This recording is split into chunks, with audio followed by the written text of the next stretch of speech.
This is one program that gives the Gen Zs a voice. And it is our aim that through this program you will get to understand this unique set of people. And guess what this unique set of people will be discussing on today's episode? Relationship and marriage. I hope we also know that you cannot separate AI, that is artificial intelligence, from Gen Zs. And Toibat, our resident Genesis experts, that is on AI, will be telling us about low code and no code technology. This episode promises to be interesting. What all I am saying is you would get to find out on this interesting episode. But before we start proper, let's start you off with a musical. An entertainer by the name of Tammy Shark. She's an upcoming artist who is also a guitarist. She'll be here to thrill us on her musical. You will just get to find out. Now, before you go and listen to Tammy Shark, remember my name. I hope you have not forgotten. My name is Ehikowo Ichu. I am the daughter of Agada and Din po inabola mudi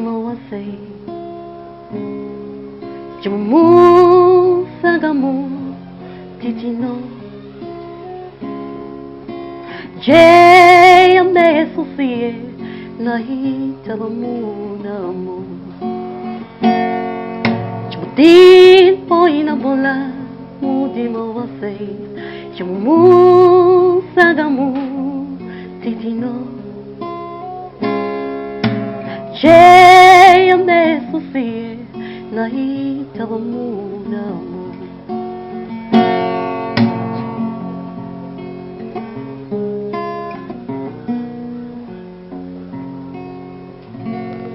Palihit pon punyula muto niese si mo pulo pontong gula muto tade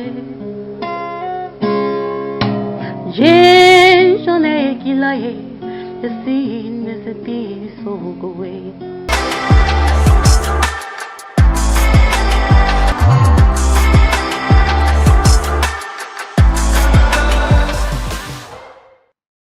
welcome back. I was going to do that robotics thing, because we want to talk about AI. I don't know if I am doing it well. Well, it is time for Toiba to take us on the Genesis, where she'll be talking to us about low code and no code technology. Go nowhere. You would learn more than a few things from the brilliant Toiba and Nifowoshi. Bye.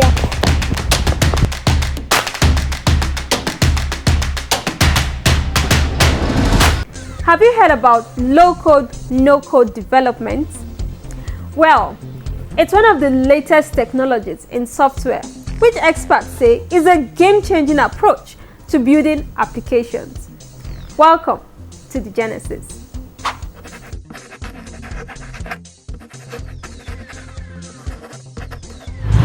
Low-code, no-code development refers to an advancement in technology that makes it easier to come up with applications with minimal or no code at all. The specific name low code was not put forward until 2014 when it was used by a tech industry analyst, Forrester Research. However, experts agree that the origin of low code tools are much older, with the earliest low code tools appearing in the 1980s and 1990s. With the emergence of rapid application development. Now, rapid application development is a software development methodology that emphasizes speed and flexibility. It's an approach that focuses on quickly building a working prototype or application rather than spending a lot of time on planning and design. Okay, so let's break this down even further. Imagine you want to build a toy castle. But instead of using individual Lego bricks, you use pre-made Lego pieces like walls, towers, and gates. Now, this way, you can build your castle faster and easier. So, low code, it means that you might write a little bit of code, but mostly you are using these pre-made tools. For no code, you don't write any code at all. You just use the pre-made tools and templates to create your own application. So this way, people who aren't expert coders can still create applications and software, making it more accessible and faster to build really amazing and cool things.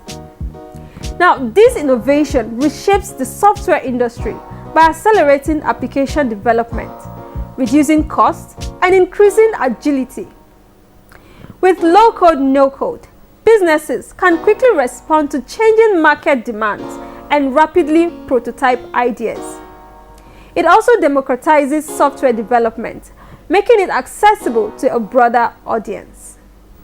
A survey carried out by KPMG reveals that 53% of companies using low code in Europe, Middle East, and Africa have made good progress in reducing their development costs, and 55% said they have been able to reduce their IT backlog. But like most technologies, it is not without its challenges. For Nigeria, experts believe that this technology is critical in enabling digital transformation.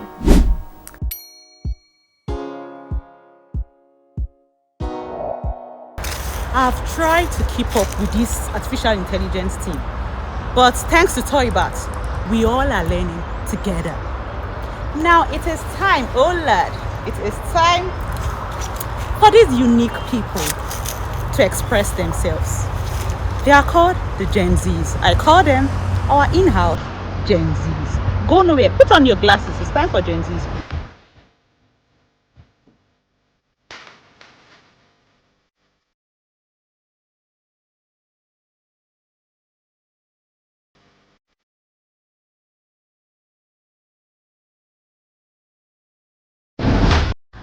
Welcome to today's segment. This is your host, Aboti Belisha. On today's segment, we'll be talking about the Gen Z's perception about marriage and values which they believe in. Majority of Gen Z respondents reported that authenticity is more important to them than any other personal value vested, including spending time with what they like, with people they like, and also being able to influence others, creating a job, passion. And Gen Zs are not concerned on picture perfect. So first of all, what are their values and what do they believe? We will talk on the values of Gen Z. What does Gen Z value or believe in? We, as the Gen Z, we truly believe in a society that will work for us and which we can work in at the same time. We really do value being able to work together hand in hand and seeing the profit for everybody, not just one side being the consumer and one side being the workers. If we Gen Zs are all about quality and authenticity.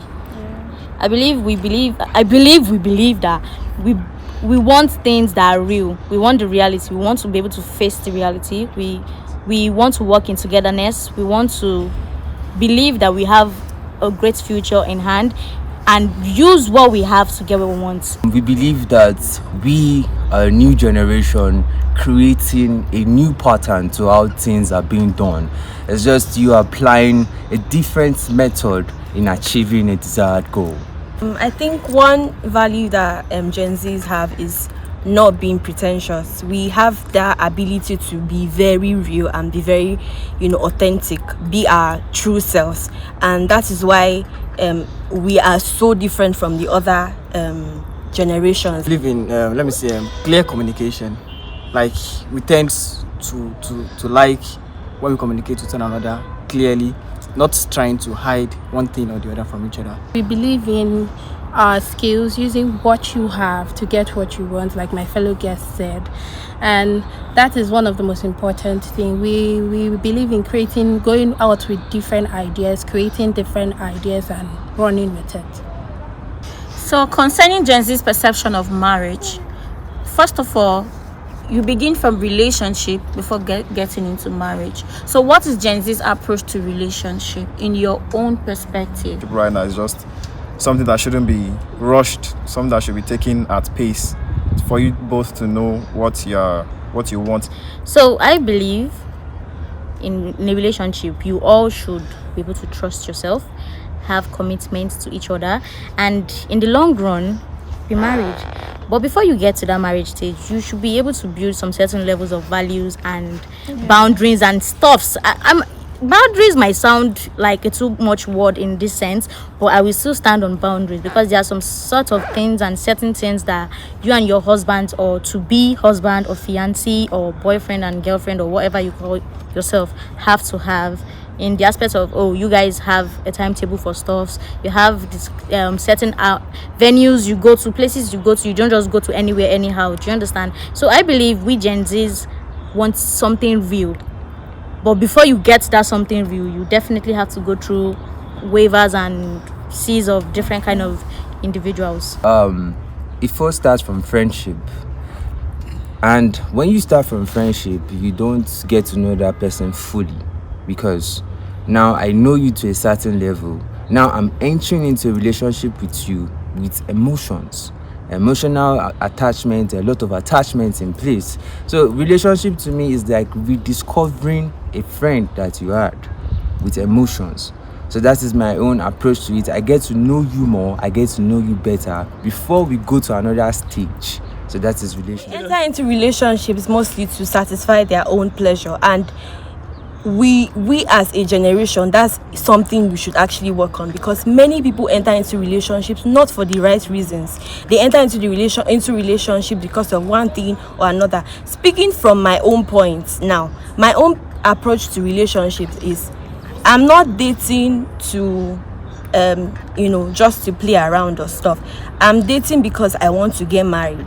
And that's what many Gen Zs don't believe in. They just date because they want frivolities. I'm dating because I have a goal, and I have a long-term goal. I don't have that time. I don't have that emotional strength to start jumping from one relationship to another, because whether we choose to admit it, you lose yourself when you move from one to another, whether you choose to accept it. Yes. So that's my own perspective. It should be built on trust, whether casual or serious.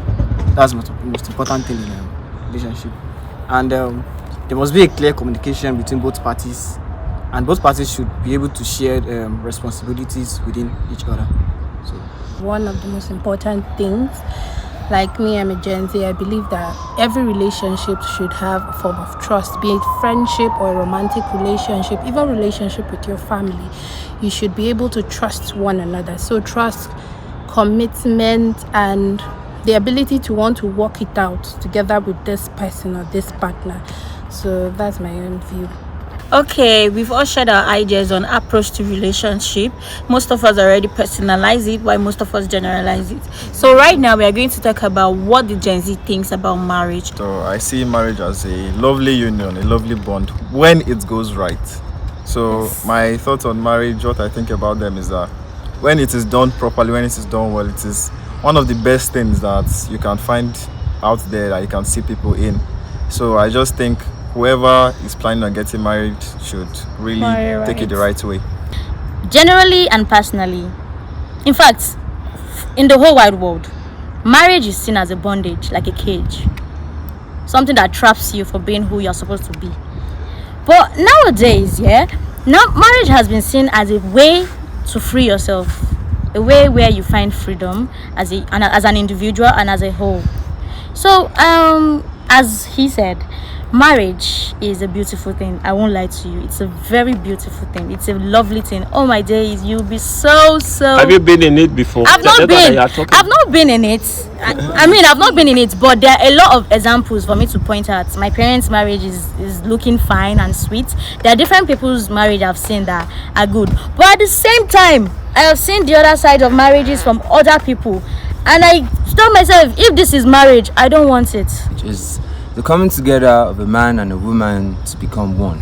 To me, marriage is a culture. To me, it's like a way of life. It's coming together of two people with different cultures, different backgrounds, different way of life, different perception, thinking, and all to become one. So the tolerance and the acceptance is what makes that marriage blossom. Marriage is beautiful. It is. Forget the whole stories that we're hearing. Obviously, there are bad marriages, but when it's done correctly, when it's done with the right person, and that's why rushing into marriage is not something I would ever advise. Calm down, look for that person that you know that is the right person, and then you go into it and you see that it will work fine. Obviously, there will be bad and good days, and you find a way to just balance everything out. Marriage is good. My personal view about marriage is, I think it's a wonderful thing. It's a beautiful thing, because these are two different people coming from different homes, different backgrounds, upbringing, culture, and they are deciding, like, it's a conscious decision to want to spend life together with each other. So thank you guys, thank you for joining us on today's segment. Do well to follow us on all social media platforms. Thank you.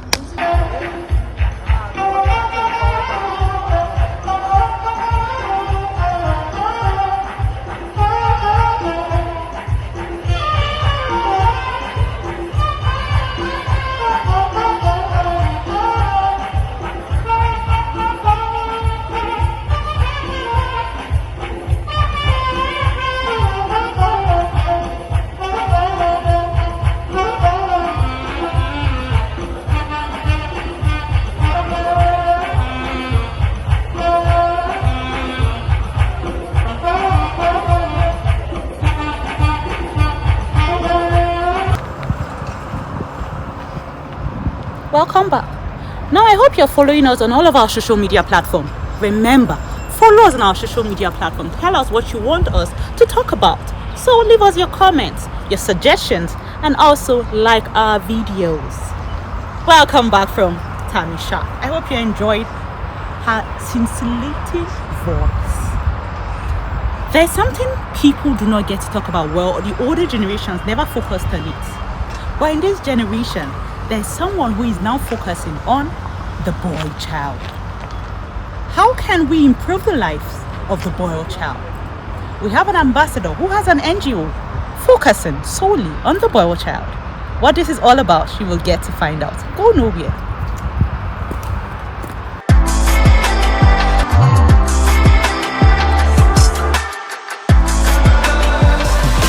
My name is Ambassador Chichuku Ebere Paul. I'm a youth advocate and leadership expert, and equally a boy-child expert. The part of those that hosted 219 and 223 presidential debates in Nigeria, and several other social projects across Africa, more especially the youth. I've been into youth development a lot, and we have trained several people who are out of Nigeria, doing well, and then working in different national company, especially South Africa and rest of them.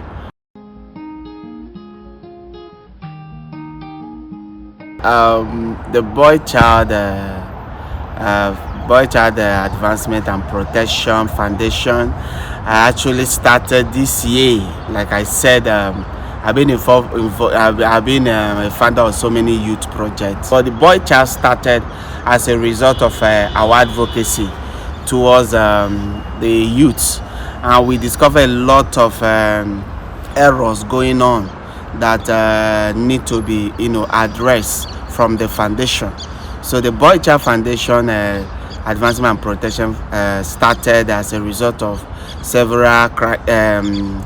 We find out that a lot of young boy child is especially engaging in.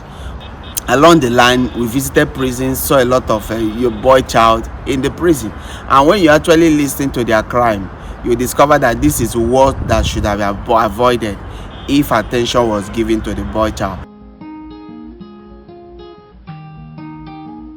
Of the NGO, the singular mission of the NGO is comprehensive focus on the boy child, to help the boy child overcome the challenges, the issues facing him, and to equally raise a responsible young man in the society who will transform the society, who will become what they intend to be.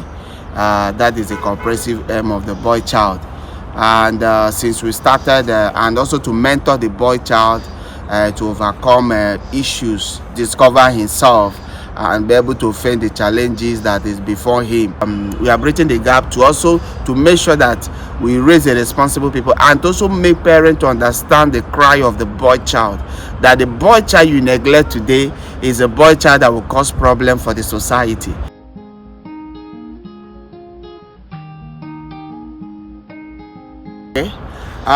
what we have done so far, we'll be able to create a mentorship center in the almost different states of Nigeria and some African nation, where we mentor the young boys, teach them the value of life, the value system in them, and then train them in leadership, personal development, and then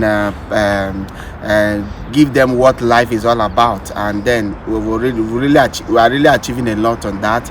And then we are equally set up advocacy on how to protect the boy child, like I said before, where we discovered illegal trading of boy child, where they are harvesting their kidney. We're also handling a lot of cases, and a lot of reports are coming up, and then we believe, and then we're equally encouraging the government to create a law that protects the boy child, because there's no law that protects the boy child in this nation globally. Let's put it that way. We are trying to create a law, let the government create a law on the responsibility of creating a law that will protect this boy child. And we believe that by the special grace of God, we believe that before the end of this year, we'll be able to achieve a global attention, where people will start paying attention to their boy child, knowing that the boy child you pay attention to today will be a responsible boy child that will take care of the girl child. It's unfortunate that we isolate the boy child and then focus more attention on the girl child, which has affected the boy child. So we need to balance it, and this is what we have actually achieved, and we are doing more to make sure that we produce template books. We're already trying to work on books that parents can use, to focus on their boy child and create a mentorship class. We're also working on creating online classes that parents can give the boy child access to listen to and understand what other boy child are achieving globally, that will encourage them in their locality to know that that they are in world of competition, to see what others are achieving, that will inspire them to do more. And also we have equally brought personalities who have achieved a lot involved to tell us their story growing up as a boy child, or in other words, to encourage those coming up, encourage the boy child coming up, so that they can actually see that these people were once like them and they achieved a lot. So we are calling on global community, parent, religions, organization to come and partner with us, because this work we are not going to do it alone. They have a lot of things to do, because these boys are their children, and we are calling on everybody to partner with the Boy Child Advancement and Protection Foundation International to make sure that we achieve this, what we're already doing. Support the boy child, donate to the Boy Child Foundation to help to make sure that we handle the various issues that facing on. It has not been easy. So it is a collective effort for us to address this issue that is facing boy child, and we encourage everybody to come on board, join the advocacy, so that we can have a world free of crime. Welcome back. Now, this is the part where I say goodbye, but this goodbye is not for long. This is not goodbye, but see you again, because I'll see you again next week. Thank you for always staying tuned to the Nigerian Television Authority, and thank you for being a part of the Generation XYZ. For those of you who are new and do not know my name, I don't know why you don't know my name, but I'll forgive you because you're new. My name is I am the daughter of Akada and Omo. Bye for now. Remember, 456. And we still try to. We know fit life, we know good time. We still try to live our life. Baba God, we thank you.